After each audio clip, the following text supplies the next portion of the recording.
நல்லது பண்றதுக்கு அரசியலுக்கு வாங்கடா, கொள்ளை அடிக்கிறது கொலை பண்றதுக்கு அரசியலுக்கு. இப்போ ஈசிஆரும் ஓஎம்ஆரும் செம்ம connect. Stepstone secret plot near Kovalam ECR. Beach resort plot just 24 lakhsல. லான்ச்சிங் ஆஃபர்ல பிளாட் வாங்குங்க 5 lakhs ப்ராஃபிட். 25 பேர் எடுத்த முடிவு எப்படி பாக்குறீங்க? இவர்களுக்கு அரசியலே தெரியாது. கொள்ளையடிப்பதுதான் இவர்களுக்கான கொள்கை. இவர்களை நடுத்தரில் நிறுத்தியது செங்கோட்டை. வேலுமணிட்டே எனக்கு தெரிஞ்சு ஒரு 2 லட்சம் 3 லட்சம் கோடி இருக்கு. எடப்பாடி காசையும் அடிச்சுட்டு போயிட்டார். எடப்பாடியுடைய லஞ்ச பணத்தையும் அவருடைய பங்கையும் சேர்த்து அடிச்சுட்டு, அப்ப பார்த்து பத்திரமா வச்சுக்கப்பா. எதுக்கு இந்த ஊழல் பண்ணி லஞ்சம் பண்ணி மக்கள் வைத்தறிச்ச கூட்டி பல கோடி ஏமாத்தி அடுத்து தாலியா இருக்கு. எவனுமே நிம்மதியா இல்லை. இந்த நபர்கள் பூரா யாருமே நிம்மதியா இல்லை. மக்களுடைய வைத்தறிச்சல வாங்கிய யாரும் வரலாற்றில் வாழ்ந்ததாக வரலாறே இல்லை.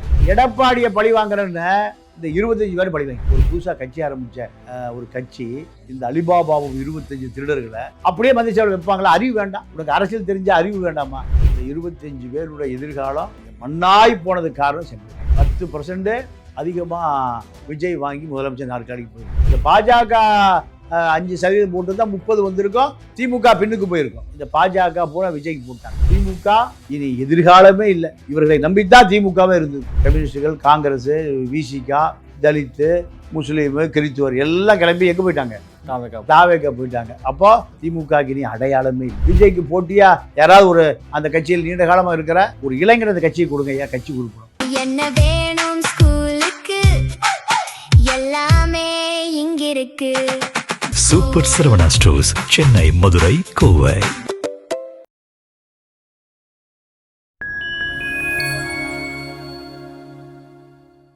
ஃபேண்டம் மீடியாவோட ஒரு ஸ்பெஷல் இன்டர்வியூல சிறப்பழைப்பாளராக தமிழ்நாட்டினுடைய ஒரு மூத்த பத்திரிகையாளர் தமிழ் பாண்டியன் அவர்கள் இணைந்துள்ளார். சமகால அரசியல் நிகழ்வு குறித்த பல்வேறு கேள்விகளை முன்வைக்கின்றோம். வாருங்க நிகழ்ச்சிகள் சொல்லலாம். வணக்கம் சார். வணக்கம். 25 எம்எல்ஏக்கள் மீது ஏற்கனவே எடப்பாடி தரப்புல சபாநாயகர்கிட்ட கொடுத்துருக்காங்க, ஜேசிடி பிரபாகர்கிட்ட கொடுத்துருக்காங்க. இவங்க தரப்புல இருந்து அவங்கள நீக்கிறோம்னு சொல்லி இவங்களும் கொடுத்துருக்காங்க சார். இந்த 25 பேருடைய நிலைமை தற்போது கேள்விக்குறியா இருக்கு. இவங்க இங்க போவாங்களா, இல்ல தகுதி நீக்கம் செய்யப்படுவாங்களா? தாவேக்கா தன்னோட கதவை க்ளோஸ் பண்ணிருச்சுங்கிறது ஏறத்தாழ தெரிஞ்சாச்சு. இனிமேல் ஒரு அமைச்சரவை மாற்றங்கிறதுக்கு எத்தனை நாள் எடுக்க போகுதுங்கிறது தெரியல. 25 பேர் எடுத்த முடிவு எப்படி பாக்குறீங்க? இவர்களுக்கு அரசியலே தெரியாது. கொள்ளையடிப்பதுதான் இவர்களுக்கான கொள்கை. இவர்களை நடுத்தரில் நிறுத்தியது செங்கோட்டை. செங்கோட்டையன் பழைய கூட்டாளி, இல்லை பாஜக முகங்கள். ஆமாம். இப்போ இவர்களை உடனடியாக அதிமுகவிலிருந்து நம்பிக்கையோடு உடைத்தெடுத்தது செங்கோட்டையன் தான். செங்கோட்டையனுக்கு அரசியல் அரிச்சுவடியே தெரியாது, அனுபவம் கூட கிடையாது. இந்த அனுபவம் இல்லாத 9 முறை எம்எல்ஏவா இருந்திருக்காரு, 3 தடவை அமைச்சராக இருந்திருக்காரு. அது 34 தடவை இருந்திருக்கலாம். நீங்கள் அது அனுபவம் இல்லை. அனுபவம் இல்லை. அதாவது பல நாடாளுமன்ற உறுப்பினர்கள் டெல்லிக்கு போவாங்க. கடைசி வரைக்கும் நாடாளுமன்றத்தில் விட்டத்தை பார்த்துட்டு வெளியே வந்த ஆட்கள்லாம் பல பேர் இருக்கு.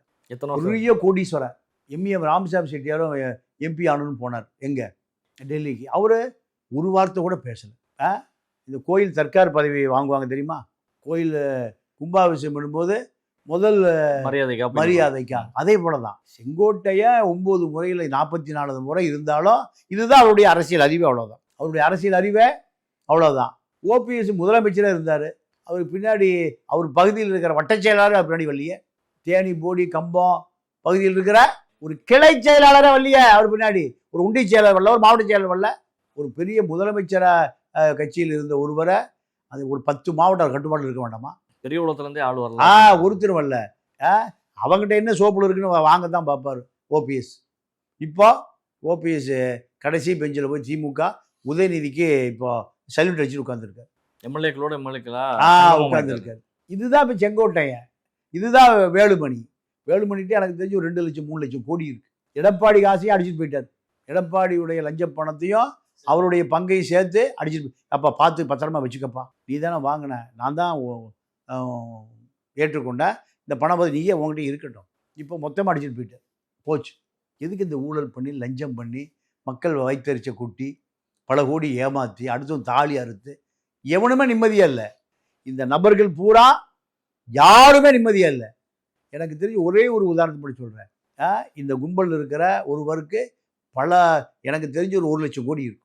குவாரியில் 1 லட்சம் கோடி இருக்கு. அந்த 1 லட்சம் கோடிக்கு அந்த 1 லட்சம் கோடிக்கு இடுப்பு கீழே ஒன்றும் இல்லை. எது கீழே? இடுப்பு கீழே ஒரு லட்சம் கோடிக்கு அதான் இருக்கு, மேலே தான் இருக்கு, கீழே இல்லை. அப்போ 1 லட்சம் கோடி எதுக்கு பயன்படும்? மக்களுடைய வைத்தறிச்சலை வாங்கிய யாரும் வரலாற்றில் வாழ்ந்ததாக வரலாறே இல்லை. இதுதான் இப்போ நிலைமை. இந்த 25 பேர் அப்படியே அமைச்சராயெல்லாம் வாரியமாயெல்லாம் அதுக்கு தான் வேலுமணி நம்பி வந்தாங்க. இந்த கூட்டணியில் அமைச்சரவை கொடுத்தா டீல் பண்ண செங்கோட்டையன் தான். நீங்கள் எடப்பாடிக்கும் அவருக்கும் தனிப்பட்ட பழிவாங்கல். இந்த பழிவாங்கல எடப்பாடியை பழிவாங்கிறன்னு இந்த 25 பேர் பழி வாங்கிட்டார். 25 பேரா ஒரு கட்சியில் உடைத்து வந்த ஒரு புதுசாக கட்சி ஆரம்பித்த ஒரு கட்சி இந்த அலிபாபாவும் 25 திருடர்களை அப்படியே மந்திரிசபையில் வைப்பாங்களா? அறிவு வேண்டாம் உனக்கு? அரசியல் தெரிஞ்ச அறிவு வேண்டாமா? எடப்பாடியை விட இந்த 10 பேர் தான் அதிகமாக அவர் திட்டிருக்காங்க. அப்புறம் அவர் கூட எலெக்ஷன் டைம்ல தான் பேசினாங்க. இதே சிவி சண்முகம் எஸ்பி வேலுமணி தான் மூச்சு 300 தடவை செங்கோட்டையன் வெளியில போனதை பேட்டியில் பேசியிருக்காங்க. அப்போ இவர்களுக்கு அடிப்படை அரசியல் தெரிஞ்சா இந்த செங்கோட்டையன் நம்பி போயிருப்பாங்களா? செங்கோட்டையனை இப்போ சத்யபாமாவா திருப்பூர்ல வெற்றி பெற்ற ஆமா முன்னாள் எம்பி இப்போ எம்எல்ஏ. ஆமா, மந்திரி பதவி கேட்டு தலைகள் கொடுக்கல. இன்னைக்கு சீட்ல அவங்களோட பேர் இல்ல பட்டியல இல்ல. அவங்களோட அவரே இப்போ திருடுறதுக்கு பத்திர பதிவுத்துறை கேட்கறாரு, கொடுக்கல. ஃபைனான்சியலியே 6% கொடுப்பான், அதே ஒரு 1000 கோடி வந்துடும். 10வது இன்னும் எனக்கு பணம் வேணும். இப்போ வருவாய் பேரிடர் மாத்திரதா கூட தகவல் கூட வந்துருக்கு. எது வேணா மாத்திட்டு போறாங்க சார். அப்போ இந்த 25 பேருடைய எதிர்காலம் நீங்க மண்ணாய் போனதுக்கு காரணம் செங்கோட்டை. இவர்களுக்கு பேராசை பெரும் நஷ்டம் அப்படிங்கிறது நடந்துருச்சு. இப்போ தகுதி நீக்கம் வந்து எந்த அளவுல நடைபெறும் நினைக்கிறேன். கவர்னர் அதாவது படிவம் 17 எடப்பாடி பொதுச் செயலாளராக கையில் போட்டு கொடுத்துட்டாரு. இதை மீறியவர்களுக்கு தேர்தல் ஆணைய அட்டவணைப்படி தகுதி நீக்கம் செல்லும். விப்பாடுற என்ன இருக்குதோ அது அல்ல வார அது ஒன்று. 2வது இவர்களெல்லாம் சேர்ந்து தேர்ந்தெடுத்தவர் தான் கொறடா. அது தேர்தல் விதிமுறைகளின்படி தேர்தல் ஆணையத்தினுடைய நாம்ஸ் படி இந்த சட்டசபையில் இருக்கக்கூடிய சட்டமன்ற உறுப்பினர்களுக்கெல்லாம் கொறடா உத்தரவின் பேர் தான் நடக்கணும் அப்படிங்க. ஆனால் அப்படி நடக்கல.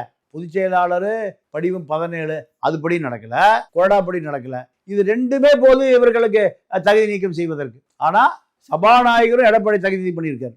கடந்த காலத்துல சபாநாயகர் பண்ணியிருக்காரு. அப்போ 6 மாத காலம் இவர் இதை பரிசீலனையிலே வைத்திருக்கலாம். சட்டம் சொல்லுது.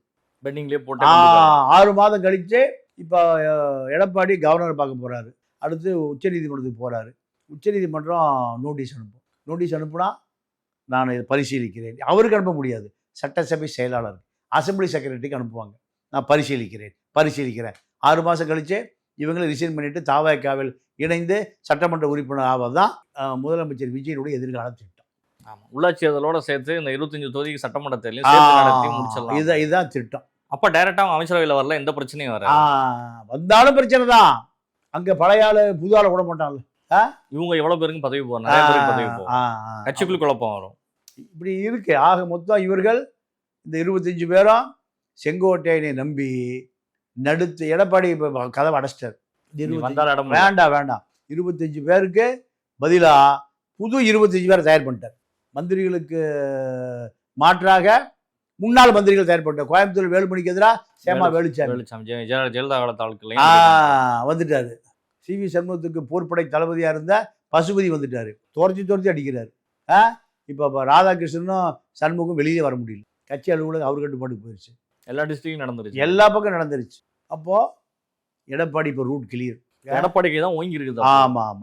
ரெட்டையில தான் 25% இவ்வளவு சிக்கல் சிரமம். கூட்டணி பாஜக ஓட்டு போடாம, இந்துத்துவா ஓட்டு போடாம எம்ஜிஆருடைய ரெட்டையில 25% நிரூபிச்சிருக்கு. கரெக்டாக இருக்குது. அப்படிங்கிற 10% அதிகமாக விஜய் வாங்கி முதலமைச்சர் நாற்காலிக்கு போயிருக்காரு. இந்த பாஜக 5% போட்டு தான் 30 வந்திருக்கோம். திமுக பின்னுக்கு போயிருக்கோம். இந்த பாஜக பூரா விஜய்க்கு போட்டாங்க. பாஜக பார்ப்பனர்கள் இந்துத்துவா வாக்கு பூரா யாருக்கு போயிருச்சு? விஜய்க்கு போயிருச்சு. இதை எளிதா எடப்பாடி பிரதான எதிர்கட்சி 220 சீட் வந்திருப்பார். 20 சீட்டு 2000, 1000, 500, 300 இப்படிதான் தோத்துருக்கு. ஒரு 14 சீட் எக்ஸ்ட்ரா வந்திருந்தாலே 61 வந்திருந்தா 60-61 வந்திருந்தாலே எதிர்கட்சி வரிசையில் உட்காந்து. இதை பாஜக செஞ்ச துரோகம். பாஜகவை சேர்க்காமல் இருந்திருந்தா திருமா வந்திருப்பாரு, முஸ்லீம் வந்திருப்பான், எல்லா வாக்கும் வந்திருக்கும், கூட்டணி கூட அமைஞ்சிருக்கும். அப்போ இந்த இந்த பாஜகவோடு சேர்ந்தது ஒரு பெரிய குற்றம். 2வது இந்துத்துவா ஓட்டு ஒன்று உழுது. அதனால் இரட்டையிலே 25% வாக்கை வாங்கி தக்க வைத்து கொண்டு இருக்கிறது. திமுக இனி எதிர்காலமே இல்லை. இவர்களை நம்பித்தான் திமுகவே இருந்தது. கம்யூனிஸ்டுகள், காங்கிரஸ், விசிகா, தலித்து, முஸ்லீமு, கிறிஸ்துவர் எல்லாம் கிளம்பி எங்கே போயிட்டாங்க?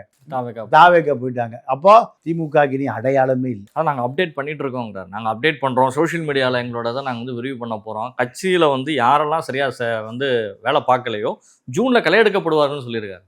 அவரே குடும்பத்தையே களை எடுத்தாலும் நான் கட்சி வழங்கிடும். ஸ்டாலின், உதயநிதி, மருமக சபரீஷன் அவர்கிட்ட இருக்கிற காசை வச்சு இந்த 5 லட்சம் கோடி கடனையும் அடைச்சிடலாமே. 10 லட்சம் கோடி கடன், 5 லட்சம் கோடி அவங்கள்ட்ட தான் இருக்குது. களை எடுக்க வேண்டியது ஒரு குடும்பம் தான். மொத்தமாக கட்சியை வேண்டிய குப்பை கண்டு கொடுங்க, கட்சி விளங்கும். விஜய்க்கு போட்டியா யாராவது ஒரு அந்த கட்சியில் நீண்ட காலமாக இருக்கிற ஒரு இளைஞர் அந்த கட்சியை கொடுங்க, ஏன் கட்சி குறிப்பிடும். சோமா செட்லேயும் 174லையும் அது என்ன ஹோட்டல் அங்கே அந்த சன் டிவி ஆஃபீஸ் பக்கத்தில் பெரிய ஸ்டார் ஹோட்டல் இருக்கேன், சோம் செட். அது நான் சொல்ல சோமா செட்டு பெரிய ஸ்டார் ஹோட்டல் இருக்கேன் ஒன்று, லீலா பேலஸ்.